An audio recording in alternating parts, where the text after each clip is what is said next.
అందరికీ నమస్కారం. కార్యక్రమం ప్రారంభించే ముందు గురువు గారి పత్రి గారికి ఒక్కసారి మనం ధన్యవాదాలు చెప్పుకుంటూ కార్యక్రమాన్ని ప్రారంభించుకుందాం. మనం ఏం చేస్తున్నామంటే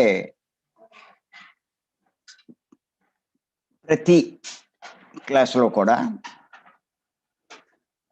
పత్రి గారు మనకి ఇచ్చినటువంటి సందేశాలు, జ్ఞానపరమైనటువంటి సందేశాలు, దాని గురించి చెప్పుకొని విశ్లేషించుకుంటున్నాం. ఎంచేతంటే మనం వచ్చింది జ్ఞాన మార్గంలోకి. మన జ్ఞానాన్ని ఇంకా పెంచుకోవాలి.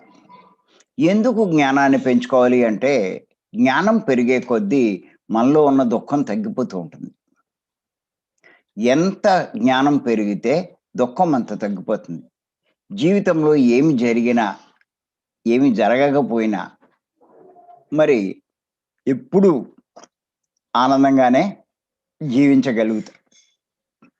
అంచేత ఎవరైనా సరే ఖచ్చితంగా జ్ఞానం పెంచుకునే ప్రయత్నం చేయాలి.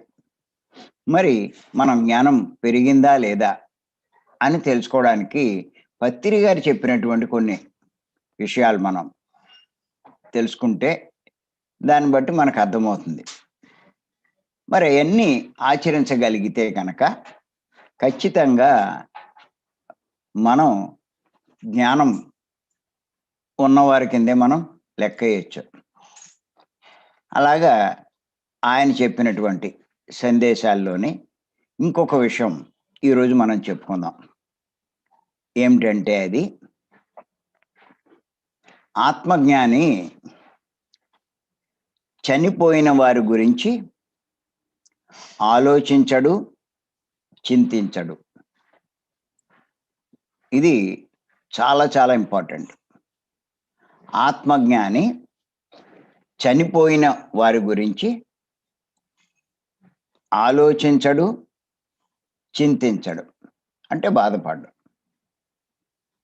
ప్రతి ఒక్కరు ఈ పాయింట్ ఒకటి నోట్ చేసుకోవాలి. ఆత్మజ్ఞాని చనిపోయిన వారి గురించి ఆలోచించడు, చింతించడు.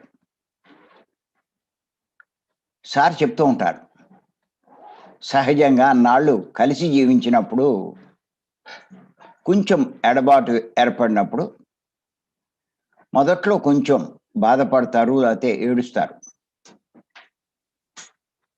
అది సహజం. కానీ ఇంకా దాన్నే గుర్తు చేసుకుంటూ రోజు ఏడవడం అన్నది చాలా అజ్ఞానం. ఏదో కొద్దిసేపు ఏడవడం అన్నది, బాధపడడం అన్నది సహజం. అది ఎవరికైనా సహజమే. ఇంకా అదే లోకంగా ఏడవడం అన్నది అసహజం అన్నమాట. ఎంచేతంటే ఆత్మజ్ఞాని ఫస్ట్ తానెవరో తెలుసుకుంటాడు. అందరూ ఎవరో కూడా తెలుసుకుంటాడు. మరి తానెవరు అంటే తాను ఆత్మ. అందరూ ఎవరు? అందరూ ఆత్మలే అన్నది గ్రహిస్తాడు. మరి అది తెలియకపోతే తాను దేహము అనుకుంటే అది అజ్ఞానమే లెక్క. అందుకే ఆత్మజ్ఞాని చనిపోయిన వారి గురించి చింతించడు, ఆలోచించడు అని చెప్పడం జరిగింది. ఇంచేత ఆత్మ తానైనప్పుడు తాను చావడు, అవతల వాళ్ళు కూడా ఆత్మలే అయినప్పుడు వాళ్ళు చావరు. అంటే ఎవరికి చావు లేదు. చనిపోతే ఏడవాలి, కానీ చావు లేనప్పుడు ఏడవడం ఏంటి? చనిపోయినప్పుడు బాధపడినా, ఏడ్చినా, దాని గురించి ఆలోచించినా వాళ్ళు చాలా అజ్ఞానంలో ఉన్నట్టే. ఓసారి అన్నారు పత్రి గారు, ఏమన్నారంటే ఒక ఆవిడ ఆయన దగ్గరికి వచ్చి, మా అమ్మ చనిపోయిందండి అని చెప్పి ఎంతో బాధపడుతుందంట. అప్పుడు ఆయన తిట్టారంట. చనిపోయింది మీ అమ్మ కాదు, నీ బుద్ధి. నీ పోయింది మీ అమ్మ కాదు, నీ బుద్ధి పోయింది. అది ఉంటే నువ్వు ఇలా ఏడవవు, ఇలా బాధపడవు, వచ్చి చెప్పుకోవు అని చెప్పారు. అంచేత ఏంటి అంటే, ఏం చేత ఇది తెలుసుకున్నవాడు ఏమని, చావు లేదు అన్న సంగతి, చావలేదు అన్న సంగతి తెలుసుకున్నవాడు బాధపడ్డు, దుఃఖపడ్డు. చనిపోతే దుఃఖపడాలి. అంచేత ఎవరికీ చావు లేదు, అందరూ ఆత్మలే. ఇది అస్తమానం గుర్తు చేసుకుంటూ ఉండాలి. ప్రతిరోజు ప్రతి ఒక్కళ్ళు గుర్తు చేసుకోవాలి. ఇది మనం గుర్తు చేసుకోకపోతే అన్ని విషయాల్లో, అన్ని సందర్భాల్లో దుఃఖమే మనకి. అన్ని విషయాల్లో కూడా. వాడికుందని మనకి లేదని, వాడికి ఎక్కువ ఉందని నాకు తక్కువ ఉందని, వాడికి ఇంకోటని నాది ఇంకోటని. ఎంతసేపు ఆ కంపారిజన్ ఎప్పుడు వస్తుంది అంటే, దేహాన్ని చూసినప్పుడు వస్తుంది, దేహం నేననుకున్నప్పుడు వస్తుంది.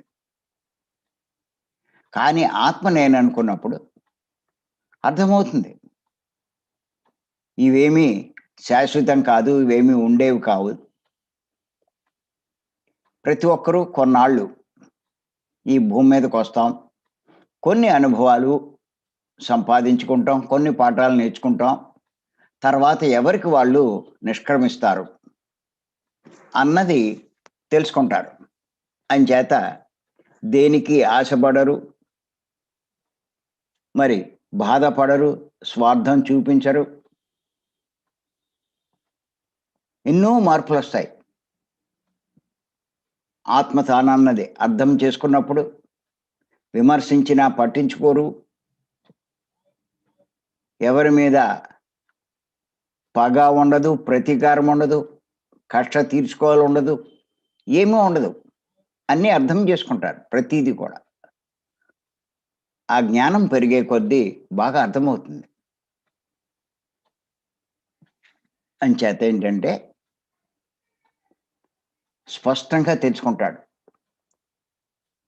ఎవరికి చావు లేదు, చచ్చినా చావుడని పత్రి గారు అంటారు. ఎవరు చచ్చినా చావరు.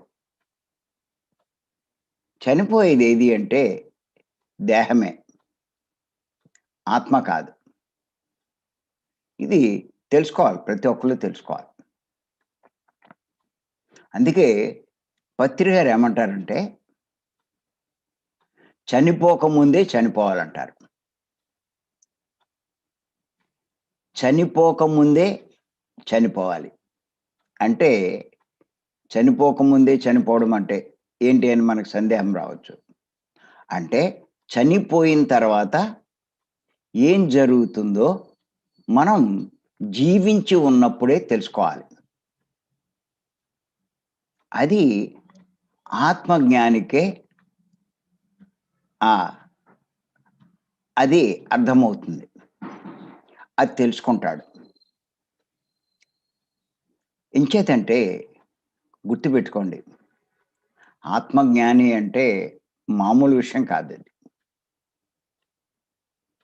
సహజంగా మనం చెప్పుకుంటున్నాం, ధ్యానంలో 3 స్థితులు అని చెప్పుకుంటున్నాం.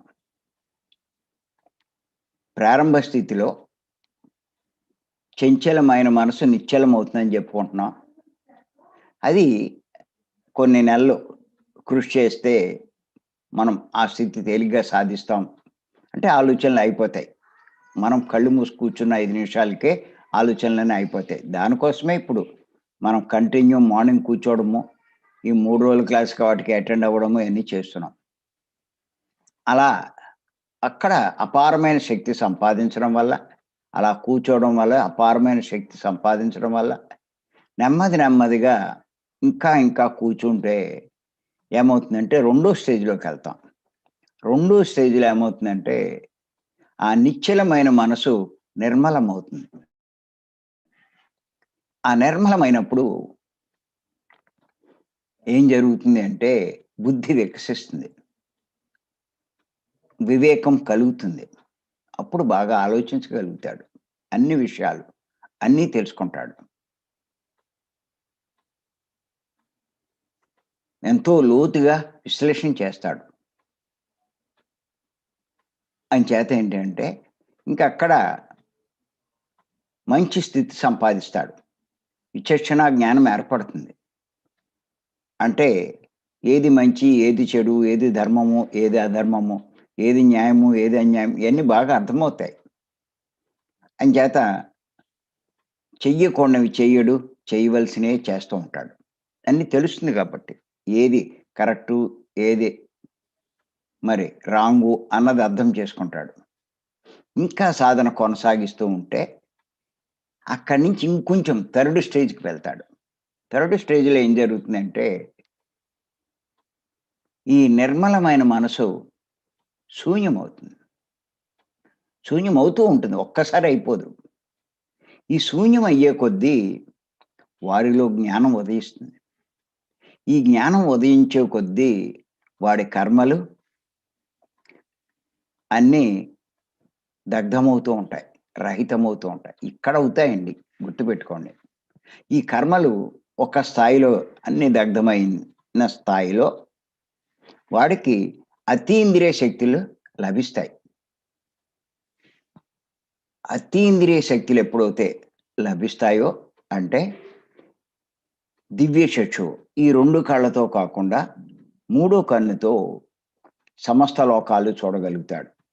సామాన్యులు చూడలేనటువంటి లోకాలు అన్నీ చూడగలుగుతాడు. ఎన్నో తెలుసుకోగలుగుతాడు. ఈ శరీరంతో ప్రయాణించలేని లోకాలకు ఆ సూక్ష్మ శరీరంతో ప్రయాణిస్తాడు. ఇయన్నీ జరగడం వల్ల అక్కడ తాను ఆత్మ అన్నది ఖచ్చితంగా అనుభవపూర్వకంగా అక్కడ తెలుసుకుంటాడు. ఆత్మజ్ఞాని అనుభవపూర్వకంగా ఇది తెలుసుకుంటాడు. ఇప్పుడు మనం వింటున్నాము, తెలుసుకుంటున్నాము. కానీ మనకి ఆ అనుభవం లేదు. అంచేత ఏంటి అంటే ఎంత నమ్ముతున్నా కూడా ఇంకా ఏదో ఒక సందేహం చెప్తూ ఉంటే కరెక్టే అంటాం గానీ, లోపల పూర్తిగా మనం దాన్ని అంగీకరించలేకపోతున్నాం. ఎంతసేపు నేను దేహము అన్నట్టుగా. అందుకే మీరు చూడండి, ఈ క్లాసులు జరిగేటప్పుడు వింటూ ఉంటే కరెక్టే కదా! కరెక్టే కదా! అనిపిస్తది. మళ్ళా ఇంటికి వెళ్ళగానే మళ్ళా, మళ్ళా నేను దేహం అన్నట్టుగానే మళ్ళా మనం ఆ సంసారంలో పడి, వాటిలో పడి మామూలుగానే భావిస్తూ ఉంటాం. కారణం ఏమిటి అంటే అక్కడ ఇంకా పూర్తి అనుభవం కలగలేదు. జ్ఞానం కలిగిన వాడికి ఖచ్చితంగా ఆ అనుభవం కలుగుతుంది. చూడండి, సహజంగా చనిపోయినప్పుడు శరీరంలోంచి ఆత్మ పైకొస్తుంది. పైకి రావడమే కాదు, ఆ సిల్వర్ కార్డ్ కట్ అయిపోతుంది. ఆ కట్ అయిపోయి ఇంకా శరీరంలో ఉండలేక బయటకొచ్చేస్తుంది. బయటకొచ్చినప్పుడు ఆ గదిలోనే పైనుంచి కిందకి చూసినప్పుడు తన శరీరమే కింద ఉంటుంది. మొదట్లో ఆశ్చర్యపోతాడు. ఇక్కడ నేనున్నానేంటి అని. మరి ఆ కింద పడుకుని ఉన్నది నేనా? ఈ పైన ఉన్నది నేనా? అన్నది ముందు ఆశ్చర్యపోయి తర్వాత అర్థం చేసుకుంటాడు. ఓహో! అది నేను కాదనమాట. నా శరీరం అన్నమాట అనేది అక్కడ చాలా స్పష్టంగా అర్థమవుతుంది. అది సహజంగా చనిపోయిన తర్వాత.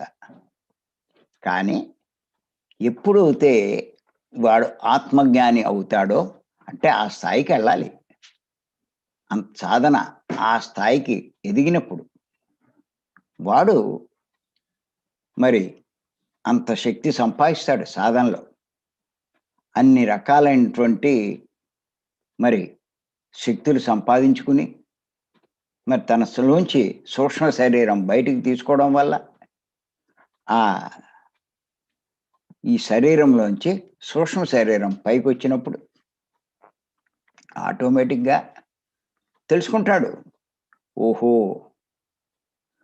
నేను పైనున్నాను. ఆ శరీరం కిందుంది. అంచేత ఆ శరీరం నేను కాదనమాట అన్నది బాగా అర్థమవుతుందక్కడ. అనుభవపూర్వకంగా వాడికి అర్థమవుతుంది. ఆ అనుభవపూర్వకంగా జీవించి ఉన్నప్పుడు ఎవరికి అర్థమవుతుంది అంటే ఆత్మజ్ఞానికే అర్థమవుతుంది. అజ్ఞానికి చనిపోయాక అర్థమవుతుంది. చనిపోయాక ఇంక చేసేదేముంది? ఏమీ చేయలేడు కూడా. కానీ ఎప్పుడైతే జీవించి ఉన్నప్పుడు ఈ విషయం అర్థం చేసుకుంటాడో ఆటోమేటిక్‌గా ఆయన ప్రవర్తనలో ఎంతో మార్పొస్తుంది. అందరిలా ప్రవర్తించడు. అందరిలా చేసింది చెయ్యడు. అందరిలా దేనికి ప్రాముఖ్యం ఇస్తూ ఉంటారో దానికి ప్రాముఖ్యం ఇవ్వడు. అది అర్థం చేసుకున్నాడు. అజ్ఞాని ఏం చేస్తాడు?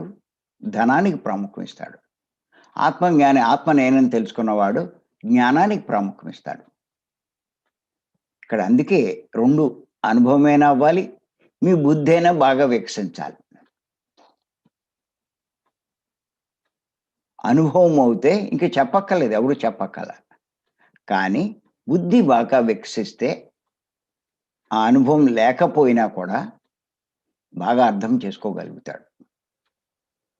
దానికి అనుగుణంగా జీవిస్తాడు. ఈ 2 కావాలి. రెండిట్లో ఏదో ఒకటి కావాలి. అంచేతే నేనేం చెప్తానంటే, ముందు బుద్ధిని వికసింపచేసుకోండి అని చెప్తూ ఉంటాను.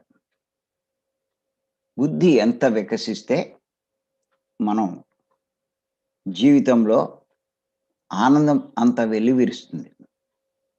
పత్రి గారు కూడా చెప్పేది. బుద్ధి, బుద్ధి అంటూ బుద్ధిని డెవలప్ చేసుకోండి అంటారు. ఆటోమేటిక్‌గా ఇంకోటి కూడా చెప్తూ ఉంటాను నేను. బుద్ధి వరకు కొంచెం కష్టపడండి. అక్కడి నుంచి అదే మిమ్మల్ని నడిపిస్తుంది అని చెప్పి నేను చెప్తూ ఉంటాను నేను. అక్కడ దాకా మన కృషి ఉండాలి. కష్టపడాలి.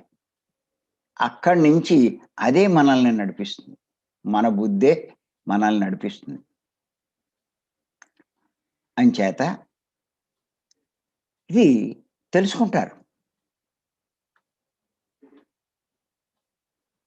నేను ఆత్మను. నాకు చావు లేదు అన్నది అర్థం చేసుకుంటాడు. ఇంకా ఏమిటి అంటే పత్రి గారు మనకి ఎన్నో సందర్భాల్లో ఇయన్నీ చెప్పారు. చనిపోవడము అంటే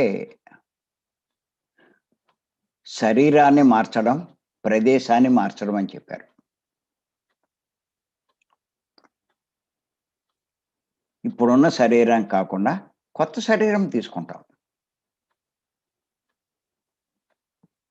ఇప్పుడున్న ప్రదేశం కాకుండా కొత్త ప్రదేశంలో జన్మ తీసుకుంటాం. అదే అంటారాయన. చావు అంటే ఉన్న శరీరాన్ని మార్చడం. అంతే. అంతకన్నా ఇంకేం లేదు. కొత్త శరీరాన్ని ధరిస్తాం. ఇప్పుడు పురుష శరీరం ఉంది. తర్వాత స్త్రీ శరీరం తీసుకుంటాం. ఇప్పుడు ధనవంతులం. తర్వాత పేదవాడవ్వచ్చు. లేతే ఇప్పుడు పేదవాళ్ళం. తర్వాత ధనవంతులవ్వచ్చు. అలాగా ఇప్పుడు తెలుగు మాట్లాడే ప్రదేశంలో పుట్టాం. తర్వాత మరి ఉర్దూ మాట్లాడే ప్రదేశంలో పుట్టొచ్చు. ఇప్పుడు భారతదేశంలో పుట్టాం. ఆంధ్రాలో పుట్టాం. రేపొద్దున భారతదేశంలోనే ఇంకో రాష్ట్రంలో పుట్టొచ్చు. లేతే ఇంకో దేశంలో పుట్టొచ్చు. ఇప్పుడు ఈ కులంలో పుట్టాం. రేపొద్దున ఇంకో కులంలో పుట్టొచ్చు. ఇప్పుడు ఈ మతంలో పుట్టాం. రేపొద్దున ఇంకో మతంలో పుట్టొచ్చు.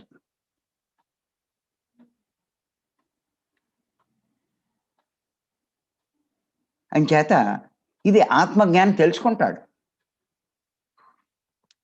ఇప్పుడు తనకున్న కులము ఇదేమీ శాశ్వతమైనది కాదు. అందుకే పత్రి గారు అడుగుతారు. నేను బుద్ధుడి శిష్యుడిగా ఉన్నప్పుడు బౌద్ధుడిని.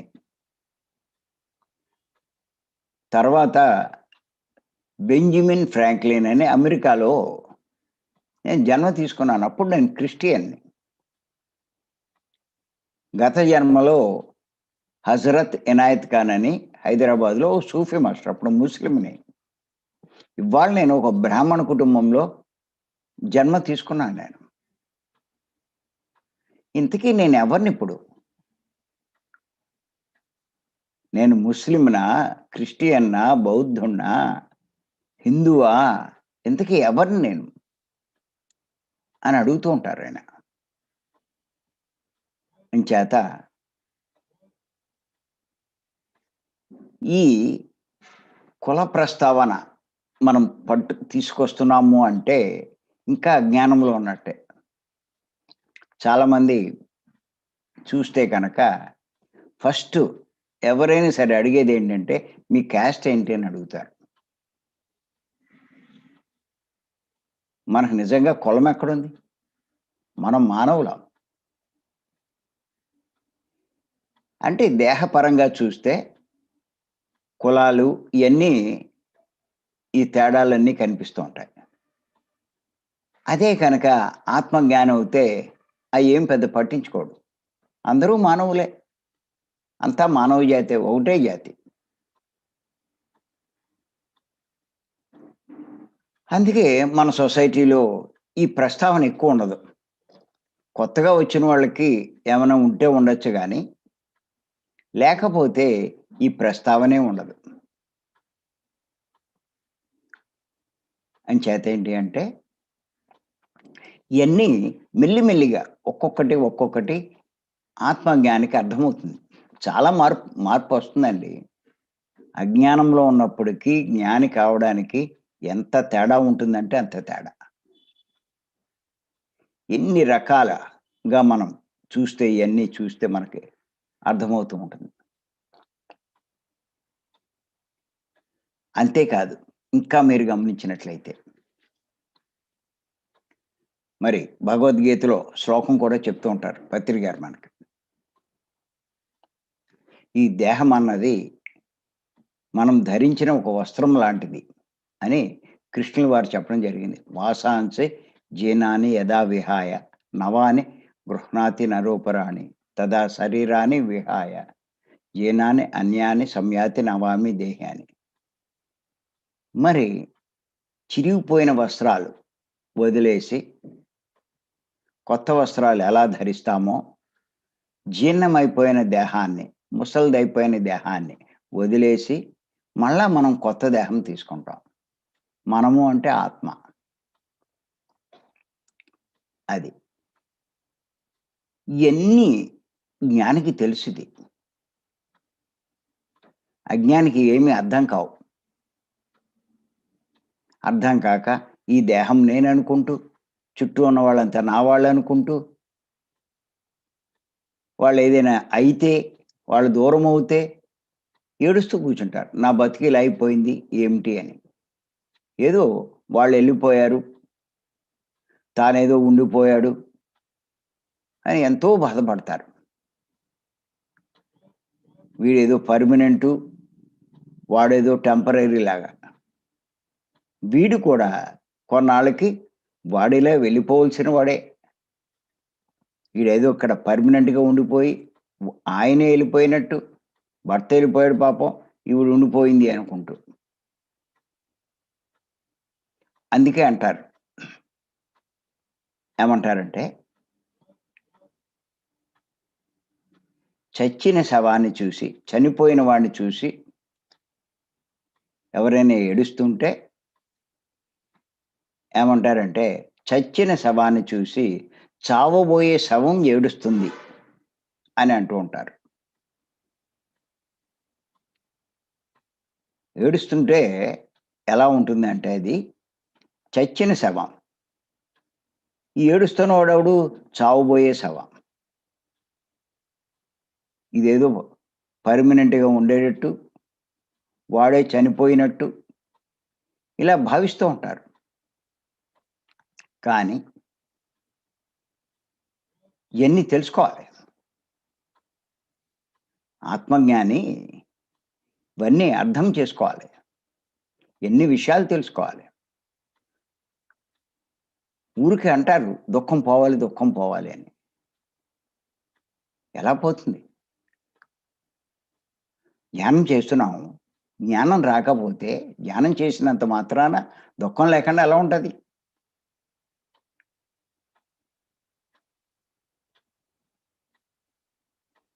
జ్ఞానం పెరిగే కొద్దీ దుఃఖం తగ్గిపోతుంది. నీకు ఎంత అవగాహన అవుతూ ఉంటే నీ దుఃఖం అంత తగ్గిపోతుంది.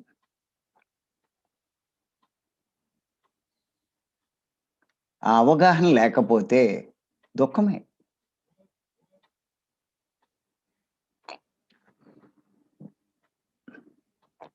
అన్ని విషయాల్లో కూడా. అందుకే అజ్ఞాన ప్రవర్తన, జ్ఞాని ప్రవర్తన పూర్తిగా భిన్నంగా ఉంటుంది. వీడు నేను ఆత్మ అన్నట్టుగా జీవిస్తాడు. అజ్ఞాని నేను దేహం అన్నట్టుగా జీవిస్తాడు. మీరు చూడండి, అజ్ఞాని నేను దేహం అనుకున్నవాడు ఏమంటాడు? నా బాధ్యత అంటాడు. ఏమిటి? స్త్రీ అవుతే మరి ఇంటిని చూసుకోవడం, పిల్లల్ని చూసుకోవడం, వాళ్ళని పెంచడం ఇదంతా నా బాధ్యత అనుకుంటాడు. పురుషుడు అవుతే ఏమనుకుంటాడు? సంపాదించడం, సంసారాన్ని బాగా పోషించడం. అది నా బాధ్యత అనుకుంటాడు. ఇంకంతకన్నా నేనేం చేయాలని అనుకుంటాడు. ఇది అజ్ఞాన విషయంలో. అదే జ్ఞానం అవుతే తాను ఆత్మ అన్నది తెలుసుకున్నాడు కాబట్టి, అర్థం చేసుకున్నాడు కాబట్టి, అప్పుడు తన బాధ్యత ఏంటి? జీవిత లక్ష్యం సాధించడమే తన బాధ్యత. అది అర్థం చేసుకుంటాడు. దాని మీద దృష్టి పెడతాడు. జీవిత గమ్యం చేరుకోవాలి. అదే తన బాధ్యత అన్నది వాడికి అర్థమవుతుంది. అంచేత ఏం చేస్తాడు? అది సాధించడం కోసం భూమి మీదకి వచ్చానని తెలుసు కాబట్టి, భూమి మీదకి వచ్చినప్పుడు కొన్ని అవసరాలు ఉంటాయి కాబట్టి, ఆ అవసరాలు చూసుకుంటూ తను సాధించవలసిన దాని మీద దృష్టి పెడతాడు. తన బాధ్యత నిర్వర్తించుకుంటాడు. మారిపోతాయి అన్నీను. బాధ్యతలు మారిపోతాయి.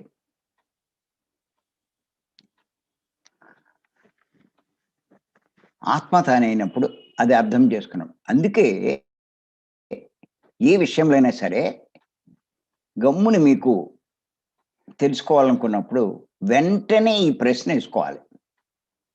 నేను ఎవరు? ఆ ప్రశ్న వేసుకుని అది అర్థమైనప్పుడు మీకు దానికి ఆన్సర్ కరెక్ట్‌గా వస్తది. ఇప్పుడు మీరే చూసుకోండి కావాలంటే, నా లక్ష్యం ఏంటి? జీవితంలో నేనేం సాధించాలి? అని మీకు అనిపించిందనుకోండి. మీరు దేహం అనే భావించినప్పుడు ఏం జరుగుతుంది?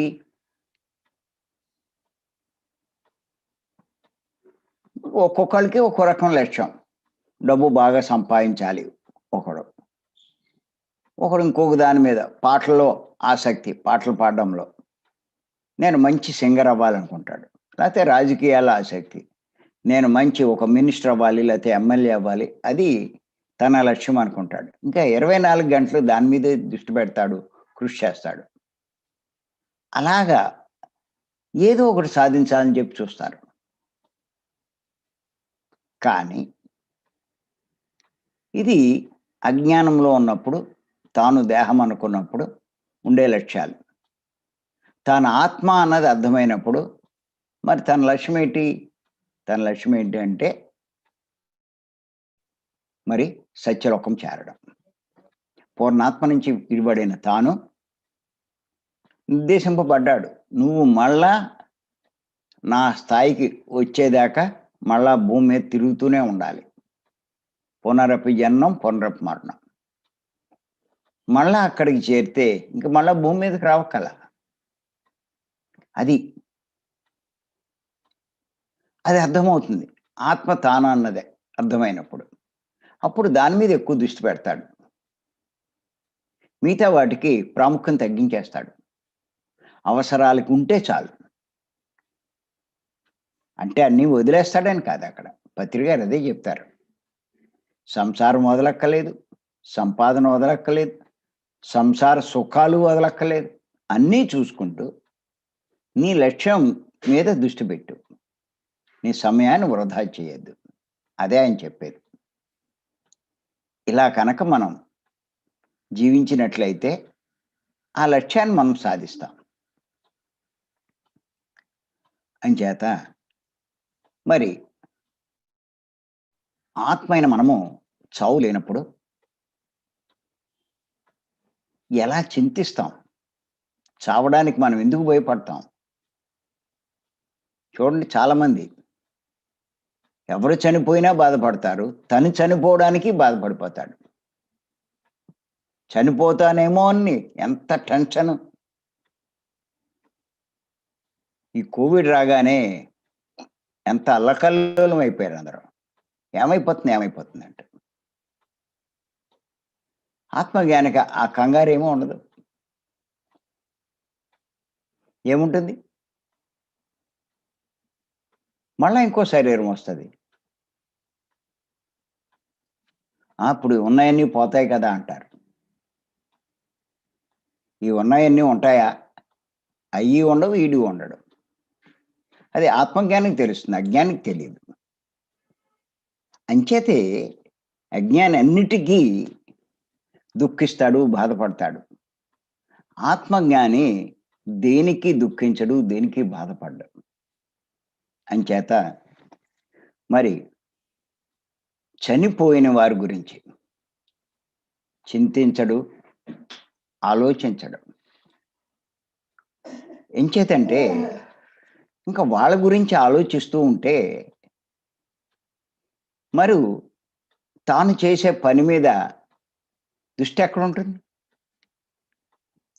రోజు ఆ చనిపోయిన వాడు అయ్యే దూరం అయిపోయాడే, లేడే, నా పరిస్థితి ఏంటి, ఇలా ఆలోచిస్తూ ఉంటే మరి తన గురించి ఎప్పుడు ఆలోచిస్తాడు? తను చేయవలసింది ఎప్పుడు చేస్తాడు? అసలు తాను వాళ్ళ కోసం వచ్చాడా? గుర్తుపెట్టుకోండి, భర్త కోసం భార్య రాలేదు, భార్య కోసం భర్త రాలేదు. అలాగే మన కోసం పిల్లలు పుట్టలేదు, పిల్లలు తల్లిదండ్రుల కోసం భూమి మీదకి రాలా. అందరూ ఆత్మలే. ఎవరి పని గురించి వాళ్ళు వచ్చారు. ఎవరి జీవిత లక్ష్యం సాధించడం కోసం వాళ్ళు వచ్చారు. తాత్కాలికంగా ఇక్కడ ఉన్నారు అంతే తప్ప ఆ పనులు చేసుకోవడానికి. మళ్ళీ ఎవరి దారిని వాళ్ళు వెళ్ళిపోతారు. అంచేత ఒకళ్ళ కోసం ఒకళ్ళు లేరు అన్నది తెలుసుకోవాలి.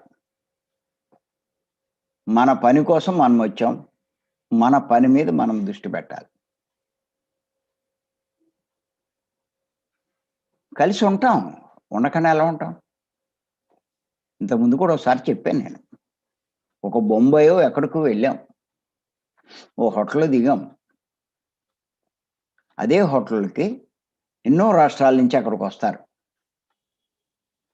మనం ఒక 15 రోజులు, నెలల్లో అక్కడ ఉంటాం, 2 నెలలు. మన పని అన్నీ చూసుకుంటాం, మన పని అయితే వెళ్ళిపోతాం. అలాగే ఎక్కడ వాళ్ళు అక్కడ. ఓ కొంతమంది 10 రోజులకి వెళ్ళొచ్చు, కొంతమంది 3 మాసాలకి వెళ్ళొచ్చు. కానీ అక్కడ ఉన్నంతసేపు కలిసి ఉంటారు. ఎవరి పని అయిపోతే వాళ్ళు వెళ్ళిపోతారు. మళ్ళీ ఒకళ్ళ గురించి ఒకళ్ళు ఆలోచించరు. ఇది అంతే. ఇక్కడ కలిసాం కుటుంబంలో. మళ్ళా ఎవరి దారిని వాళ్ళు వెళ్ళిపోతాం. మన పని చూసుకుని. ఒకళ్ళ కోసం ఒకళ్ళు ఉండరు. అరే! వచ్చాము, కలిసి ఎళ్దాము అని అనుకోరక్కడ. పని మీదే దృష్టంతా.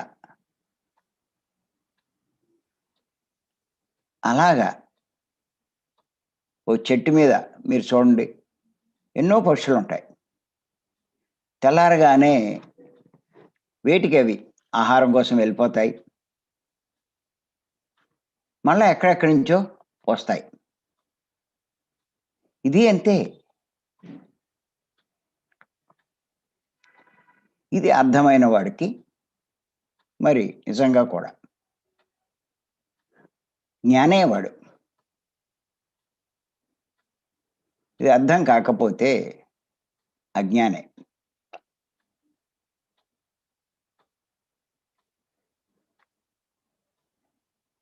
నేను 'జీవిత శాస్త్రం 1' అనే పుస్తకంలో ఇది రాశాను నేను. ఊరికే 2012లో పత్రి గారు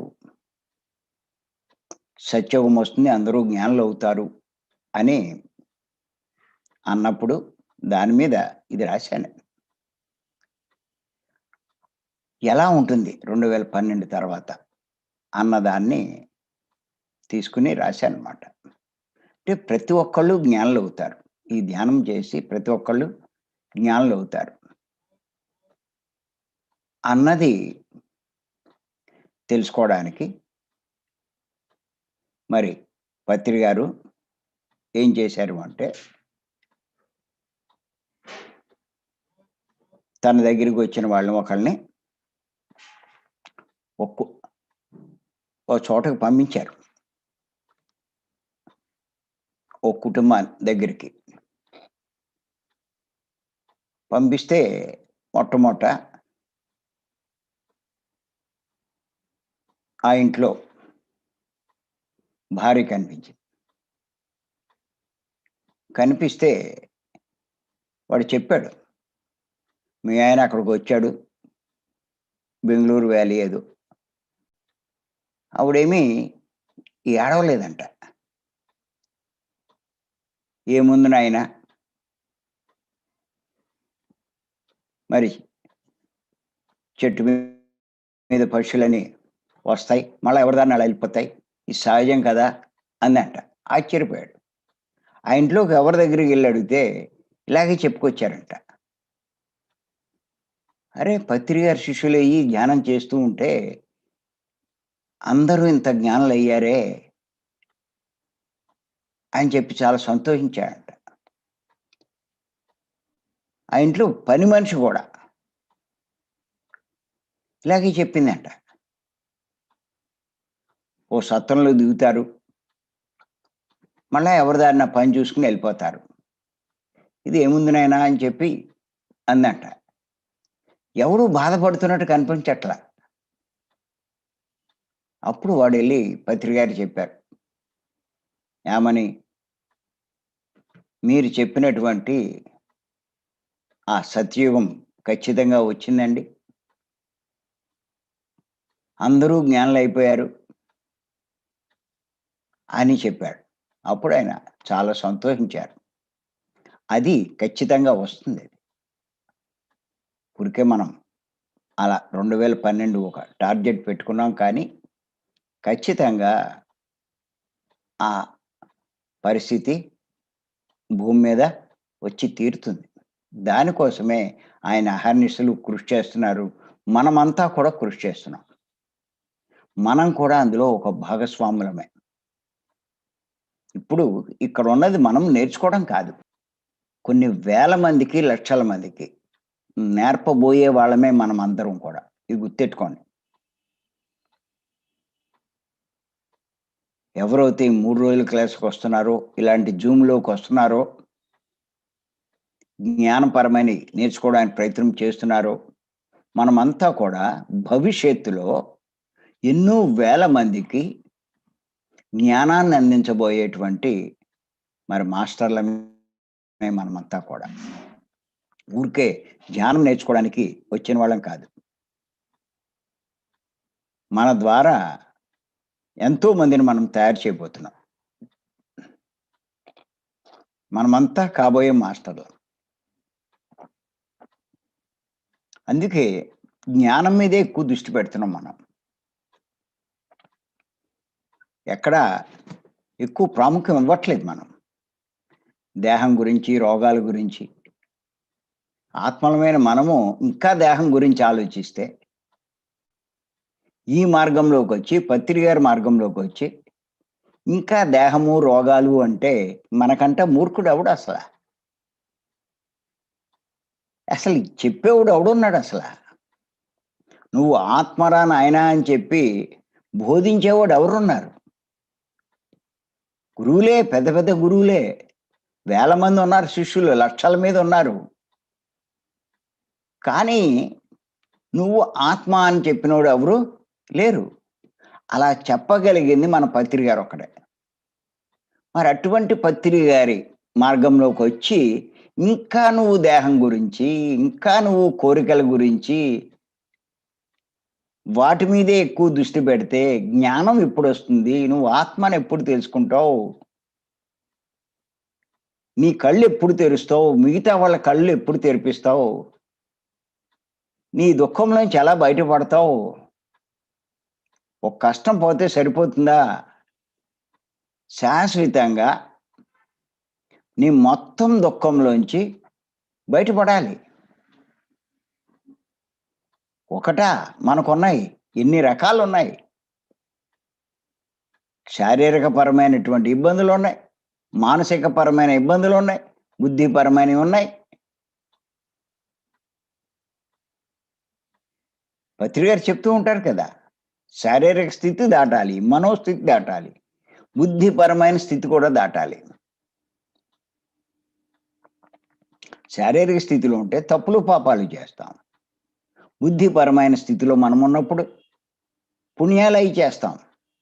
సార్ చెప్తారు. పాపము వద్దు, పుణ్యము వద్దు.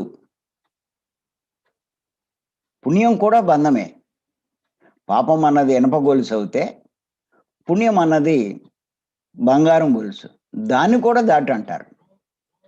నువ్వు ఆత్మవు. నువ్వు దేహం అవుతే పుణ్యం చేసి మళ్ళా వచ్చి భోగం అనిపించచ్చు. నువ్వు భోగం కోసం భూమి మీదకి రాలా. ముక్తి కోసం వచ్చావు. నీ లక్ష్యం సాధించడానికి వచ్చావు. ఆత్మ నేను అన్నది అర్థం చేసుకుంటే ఇది అర్థమవుతుంది. అంచేత గుర్తుపెట్టుకోండి, చనిపోయిన వారి గురించి మీరు ఆలోచిస్తున్నా, చింతిస్తున్నా అంటే బాధపడుతున్నా, మీరు అజ్ఞానంలో ఉన్నట్టే. మీరు ఆత్మజ్ఞానం సంపాదించుకుంటే మీరు దాని గురించి చింతించరు, చెయ్యరు. ఏమండి? కొంచెం ఆలోచించండి. మనం అనుకున్నట్టు భర్త నావాడు అని మీరు అంటున్నారు. మరి భర్త కూడా భార్య నా భార్యే అని చెప్పి అనుకోవాలి కదా! మరి ఎందుకు వెళ్ళిపోయాడు? లేకపోతే ఈవిడ ఎందుకు వెళ్ళిపోయింది? ఉండాలి కదా! ఎందుకు వెళ్ళిపోయాడు?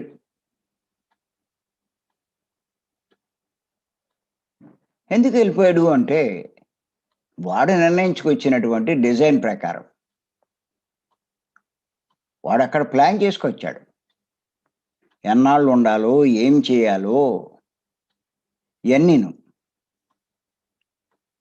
నిర్ణయించుకొచ్చి ఆయన నిర్ణయం ప్రకారం వెళ్ళిపోయాడు. ఇలా గురించి ఆలోచించలేదే. ఆలోచిస్తే ఎందుకు వెళ్తాడు? మనం దేవుడిని నిందిస్తూ ఉంటాం. దేవుడు తీసుకెళ్ళిపోయాడు. వాడు నిర్ణయించుకున్నది వాడు. ఎన్నాళ్ళు ఉండాలి, ఎన్నాళ్ళు జీవించాలి అని చేత వాడు మన గురించి ఆలోచించినప్పుడు వాడి గురించి మనం ఆలోచించేది ఏంటి? ఉన్నప్పుడు కలిసే ఉంటాం, కలిసే జీవిస్తాం, ఒకళ్ళకొకళ్ళు సహకరించుకుంటాం, అన్నీ చేస్తాం.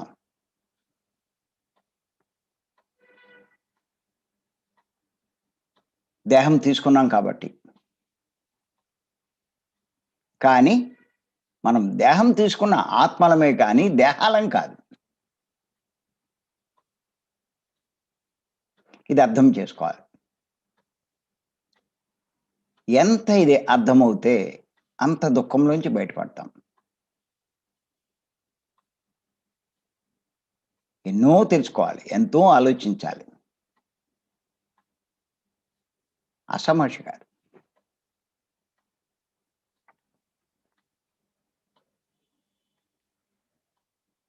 ఇయన్నీ నాయనుకుంటూ, ఇయంతా నా వాళ్ళనుకుంటూ, నేను దేహం అనుకుంటూ, నేను పలానా కులం అనుకుంటూ, పలానా ప్రాంతం అనుకుంటూ, ఇయన్నీ అనుకుంటూ, ఇయన్నీ నావనుకుంటూ, ఏది ఎవరిది?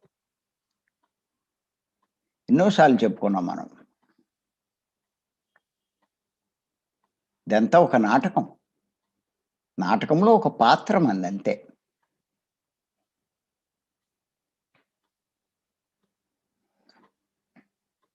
వస్తాం, మన పాత్ర పోషిస్తాం, నిష్క్రమిస్తాం. నాటకంలో ఉన్న వాళ్ళంతా నాటకమనే అనుకుంటారు.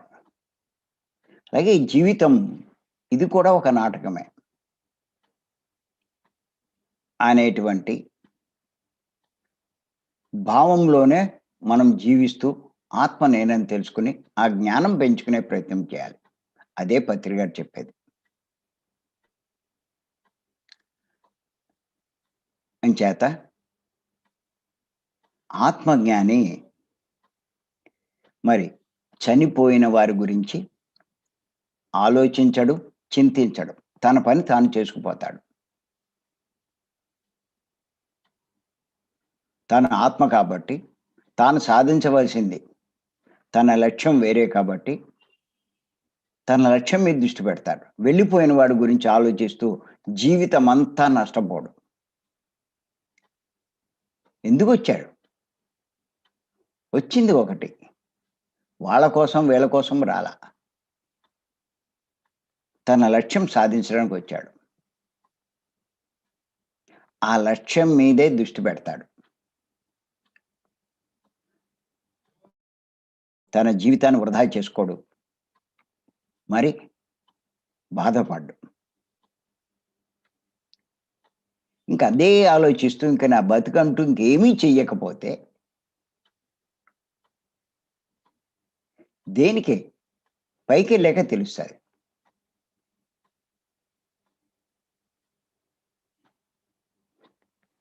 అక్కడికి చెప్తారు మనోళ్ళందరూ. పత్రి గారు కూడా చెప్తారు కదా! అభిమన్యుడి గురించి అర్జునుడు ఏడుస్తే కృష్ణుడు అంత శక్తివంతుడు కాబట్టి పంపించాడు ఆయన్ని సూక్ష్మ లోకాల్లోకి. ఎళ్ళాడు. అభిమన్యుడిని చూసి, "నీ తండ్రిని" అన్నాడు. "ఎవరు నువ్వు?" అని అడిగాడు. మతిపోయింది. "ఏ తండ్రివి?" అన్నాడు. అయిపోయింది నీకు నాకు అన్నాడంతే. అప్పుడు బుర్ర తిరిగింది. వచ్చాడు. చెప్పాడు కృష్ణుడు. "నీ పని మీద నువ్వు దృష్టి పెట్టు. నువ్వు చేయాల్సింది చెయ్యి. వాళ్ళ గురించి నీకెందుకు" అన్నాడు.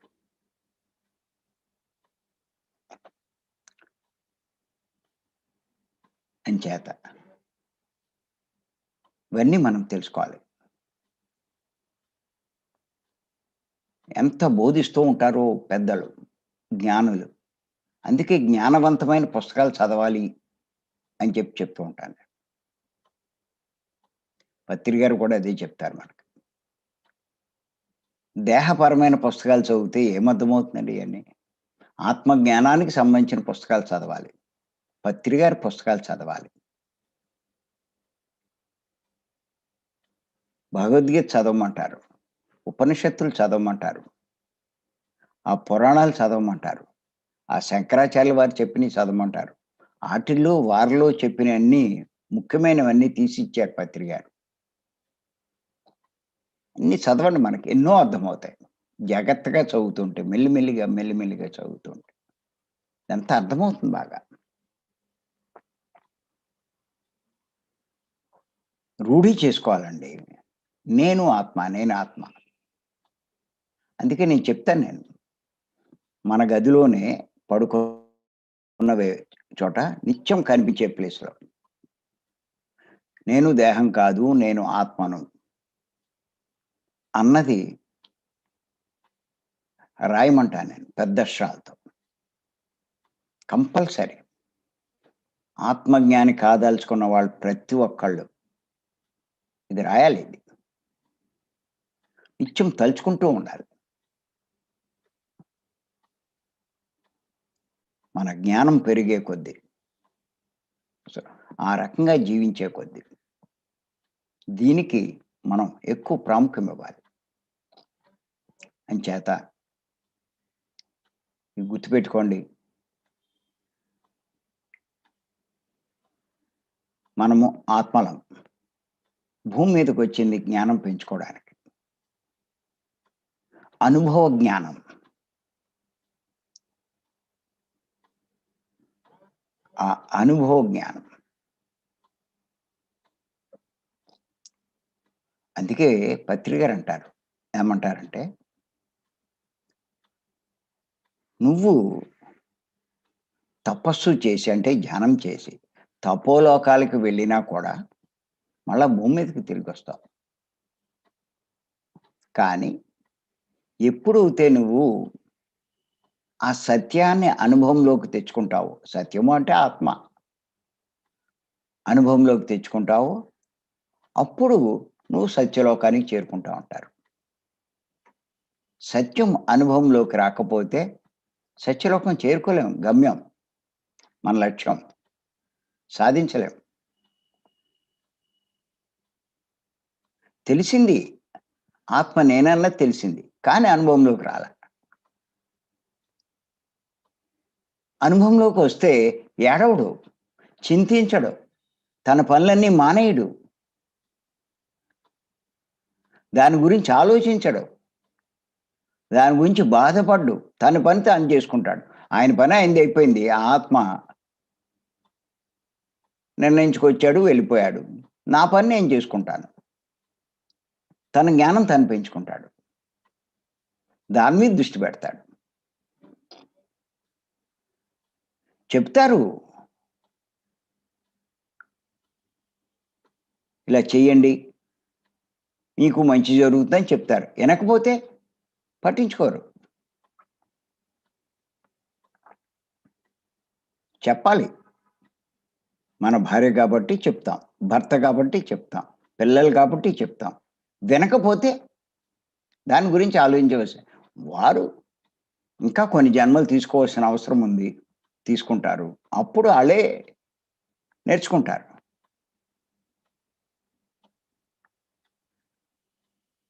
ఇప్పుడు మనం కొంచెం వాళ్ళకంటే ఎక్కువ స్థాయిలో ఉన్నాం అంచేత. అందుకే పత్రి గారు అంటారు, ప్రతి ఒక్కళ్ళ నుంచి నేర్చుకోవాలంటారు. పల్లెటూరు వాసుల దగ్గర నుంచి నేర్చుకోవాలి. పిల్లల దగ్గర నుంచి నేర్చుకోవాలి అని చెప్తూ ఏమంటారంటే, మీరు ఆ పిల్లలు మీకంటే చిన్నవాళ్ళు అనుకుంటారు. ఆళ్ళేం మీకంటే చిన్నవాళ్ళు కాదు. వాళ్ళు చనిపోయి, చనిపోయిన వృద్ధులండి. మీకంటే పెద్దవాళ్ళేళ్ళు. చనిపోయిన వృద్ధులు. మళ్ళా జన్మ తీసుకున్నారు. మీకంటే చిన్నవాళ్ళు ఎలా అవుతారు మీ పిల్లలు? అని చెప్తూ ఉంటారు పత్రి గారు. అంచేత వాళ్ళ దగ్గర నుంచి నేర్చుకోవాలి. ఇంకా మన దగ్గర స్వార్థము ఇయన్నీ ఉంటాయి. వాళ్ళలో అమాయకత్వం ఇయన్నీ ఉంటాయి. ఆ చిన్న పిల్లలు. అంచేత వాళ్ళ దగ్గర నుంచి కూడా మనం నేర్చుకోవాలి అని చెప్తూ ఉంటారు.